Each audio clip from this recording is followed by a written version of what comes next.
So my name is Micah, and I went to Bernard DeRue College, and I started a direct marketing company. So I've always been working hard ever since. My father was an orphan, so he had a tough upbringing, growing up without parents, finding out where his next meal was going to come from. So he always instilled in me the principle of tithing, give a percentage of what you make back into society. And even our past presidents, President Bush and President Barack Obama have said, in order to be a great American, we must do service. Now, whether that's military service or whether that's volunteering and helping, that's what makes America great, is the people that can give back. And so I've always helped volunteer, and I always thought that volunteering for educational purposes for children and writing a check and getting other people to write checks was one thing. But to write a check and then to give of yourself, of your personal time, is so much more. And then to realize that we have a hunger and homelessness problem right here in Nassau County, I was shocked. So we have a program where you can volunteer for a day, which is how I started 2 years ago.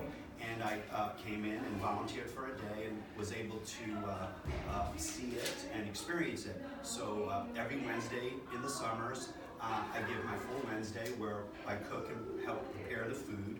And in college, I worked as a waiter in a French restaurant. So I jump over the counter and I then become a waiter. And I serve our guests with love, with dignity and respect. And we don't know the word no. If someone wants seconds, we give them seconds. If someone wants thirds, we give them thirds. If someone wants to take 2 meals home, I give them a box where they can wrap it properly and take it home. And then not only are we feeding 400 people today, as Cynthia had mentioned, we're also giving about 65 or 70 showers on a daily basis as well. And if someone seems a little sleepy or a little tired for whatever reason, we don't ask why. We have a couple of restrooms where they can take a nap or sleep for a few hours as well. In addition to serving these meals on a daily basis, we also have a pantry where we collect food and canned goods. So if people need to take certain food home to provide for their families, we have that as well.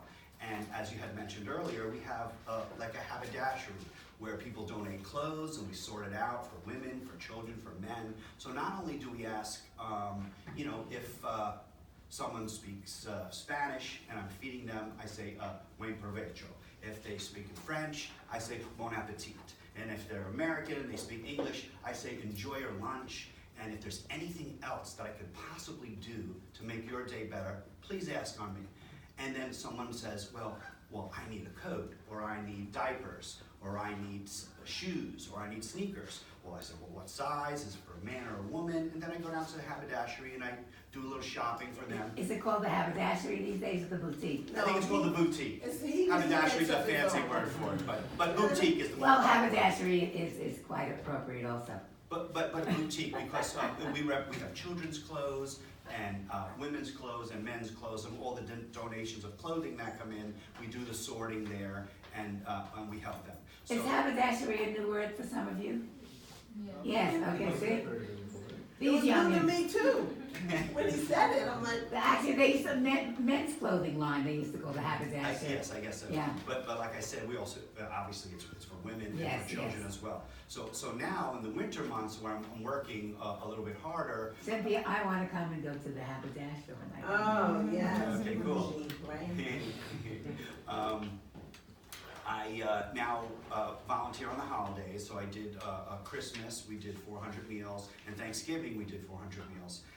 And then I'm on the speakers committee, so I am passionate about opening the eyes of hunger and homelessness on Long Island, and to actually serve these people with love, dignity, and respect, and look at them in their eyes, and they almost can't believe that we're doing it just just out of love and just out of knowing. And it's just an amazing experience to work with the guests, to be able to serve the guests. And I implore each and every one of you, if you like, come down, try it for a day. We do have a program where you can volunteer for a day, and I guarantee you it will change your life.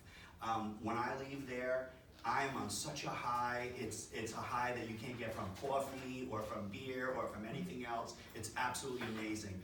Like I said, writing a check is one thing, donating some money is one thing, because we do need that. Yeah. But volunteering your time and working with the guests and knowing that everyone has a story. And I used to- Everyone has a story. yeah, but we never ask what their story is. Exactly. And at the beginning, in my first few times, I used to get excited because families come in with children and small children. So I got excited about doing the family dining room and being able to feed the children and give them the cookies with the sprinkles and see them smile and see them light up. And on Christmas, we do raffles for bicycles and toys, and I unloaded a 16-wheeler truck of donated bikes and dolls and toys that were given to us for our guests. And it's just, like I said, it's a moving, amazing experience. And if you guys come try for a day, it'll change your life. And so in addition to the food and to showers or for a room to sleep, we were talking about the CTC Center next door, Center for Transformative Change. A lot of these individuals don't even have an email address. So we get them an email address. We teach them how to use the computer. We get them a nice, potentially suit of clothes or a collared shirt, and then train them to have the ability to go on a job interview and get a job. And if we realize that they don't have a place to live or they're homeless, we help them get housing and we bring them in.